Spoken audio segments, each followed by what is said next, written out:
మనకి next week ఎక్కడ జరుగుద్దంటే చాలా విశాలమైన స్థలం ఉంది. మనకు 3 జంక్షన్లు ఈ హైవేలో టచ్ అవుతాయి. ఫస్ట్ జంక్షన్ మనకి ఎస్పీ ఆఫీస్ దగ్గర తగులుతుంది చూసారా, ఇది మొదటిది. రెండవ జంక్షను బెస్ట్ ఫ్రైజ్ దగ్గర ఉంటుంది. మీకు 3వ జంక్షన్ తగులుతుంది.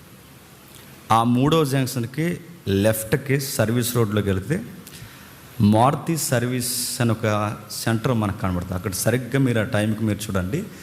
మనకు బయట ఏదైతే ఫ్లెక్స్ చూస్తున్నారో ఆ ఫ్లెక్స్ మేము హైవేనా అనుకుని అక్కడ వేస్తాం. కాబట్టి చాలా ఈజీగా మీకు అడ్రస్ ఉంటుంది. హైవే పక్కనే సుమారు ఒక 10 సెంట్ల స్థలం ఉంది. అక్కడ సహోదరులు శ్రీని గారిది, వాళ్ళ యొక్క బంధువర్గానికి సహోదరి స్వప్న గారు, వాళ్ళ యొక్క పర్మిషన్ మనం తీసుకుని కొన్ని నెలలు మన కన్స్ట్రక్షన్ అయ్యేంత వరకు అక్కడ జరుగుద్ది. కాబట్టి అన్ని ముస్తాబులు చేస్తున్నాం, చక్కగా దాన్ని రెడీ చేస్తున్నాం. దీనికన్నా చాలా సౌఖ్యంగా మనకు అనిపిస్తుంది. కాబట్టి అది మనసులో పెట్టుకోండి.